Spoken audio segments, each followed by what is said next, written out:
Hi hello నమస్తే welcome to our channel. నేను మీ Charmi. Rave party ఇంకా దీనికి సంబంధించి మాట్లాడుకోవడం ఆపేసాము అనుకున్న టైంలో ఇటు హేమ అయితే తన అందులో పాజిటివ్ వచ్చింది అనే వార్తలు అప్పట్లో ఫుల్ చక్కర్లు కొట్టాయనుకోవచ్చు. దానికి సంబంధించి ఇప్పుడు ఒక రీసెంట్గా ఎన్నో ఇంటర్వ్యూస్ ఇస్తూ అందులో మాట్లాడుతుంది. నేను నాకు గోర్ల శాంపుల్ ఇవ్వమంటారా, హెయిర్ శాంపుల్ ఇవ్వమంటారా, ఇంకా ఏ శాంపుల్ ఇవ్వమంటారు, బ్లడ్ శాంపుల్ ఇవ్వమంటారా, చెప్పండి, నేను ఏ శాంపుల్ అయినా ఇవ్వడానికి నేను రెడీగా ఉన్నాను. నాకు పాజిటివ్ అనేది, నేను శనివారం వెళ్ళాను, అక్కడ ఆదివారం రోజు రేవ్ పార్టీ జరిగింది అనే వార్తలు వినిపించాయి.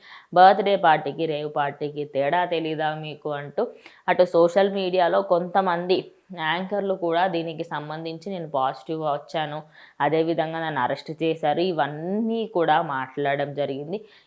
దేంట్లో వాస్తవం లేదు. ఇప్పటికీ నాది ఏం టెస్ట్ కావాలంటే ఆ టెస్ట్ చేసుకోండి అంటూ కూడా తాను సోషల్ మీడియాలో అయితే ఎక్కువగా మాట్లాడుతుంది. మరి ఇటు ప్రముఖ యాంకర్లను అదేవిధంగా ఎంతోమందిని కూడా తను విమర్శిస్తూ అదేవిధంగా వాళ్ళకి సంబంధించిన ఎన్నో వీడియోస్ని కూడా అటు సోషల్ మీడియాలో అంతా కూడా తనకి సంబంధించింది నడుస్తుంది. అయితే ఈ రేవ్ పార్టీకి సంబంధించి దీంట్లో అటు హేమ ప్రధాన వ్యక్తి అనే కాకుండా తినతో పాటు ఇంకా ఎంతోమంది ఉన్నారు. కానీ తెలుగు సినిమా ఇండస్ట్రీలో తిను ఒక్కతే అనే విధంగా అయితే ఎక్కువ మట్టుకి వార్తలు వినిపించాయి. అయితే ఇప్పుడు ఇండస్ట్రీకి సంబంధించి అటు యాంకర్స్ గురించి అదేవిధంగా వేరే వాళ్ళు కూడా ఉన్నారు కదా అనే విధంగా మాట్లాడుతూ, ఇండస్ట్రీలో డాషులు లేరా, ఓ ఆడదానిపై ఏడుస్తున్నారు రేవ్ పార్టీకి సంబంధించి, నేనైతే ఓపెన్గా చెప్తున్నాను, నాకు ఎలాంటి ప్రాబ్లం లేదు, నన్ను ఏం టెస్ట్ చేయించుకుంటారో చేసేసుకోండి అంటూ హేమ అయితే చెప్తున్న మాటలు ప్రజెంట్ ప్రతి ఒక్క ఇంటర్వ్యూలో తను ఇదైతే చెప్పుకొస్తుంది. మరి ఇందులో ఎంత నిజం ఉంది ఏంటనేది తెలియదు. కానీ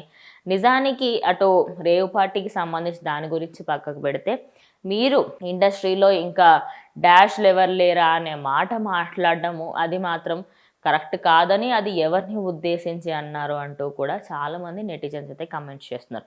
అదేవిధంగా తను ఎప్పుడైతే పాజిటివ్ వచ్చింది అనేది అప్పట్లో టాక్ నడిచిందో దాని కింద కూడా చాలా మటుకి ఛానల్స్ కావాలని పోర్ట్రేట్ చేసి నన్ను బ్యాడ్ చేస్తున్నాయని, ఇలా చేయడం కరెక్ట్ కాదని, సీరియస్ యాక్షన్స్ తీసుకుంటానని కూడా ఇటు తెలంగాణ రాష్ట్రానికి సంబంధించి సీఎం రేవంత్ రెడ్డికి అలాగే డిప్యూటీ సీఎం బట్టి విక్రమార్క దీనికి సంబంధించి మీరు మాట్లాడాలి అని మీకు నేను సంజాయిషి చెప్పుకుంటానని, అసలు నాకు నేను తప్పు లేదని కూడా తానైతే చెప్పుకొస్తుంది. మరి వాళ్ళు అపాయింట్మెంట్ ఇస్తే తనకి సంబంధించి తన సైడ్ తప్పు లేదు అనేది ప్రూవ్ చేసుకుంటుంది అని అయితే వార్తలు వినిపిస్తున్నాయి. సో మొత్తంగా చూసుకుంటే అటు రేవ్ పార్టీకి సంబంధించి తిన పేరు ఇప్పటికీ కూడా ఇంకా సోషల్ మీడియాలో అలానే ఉంది అనుకోవచ్చు.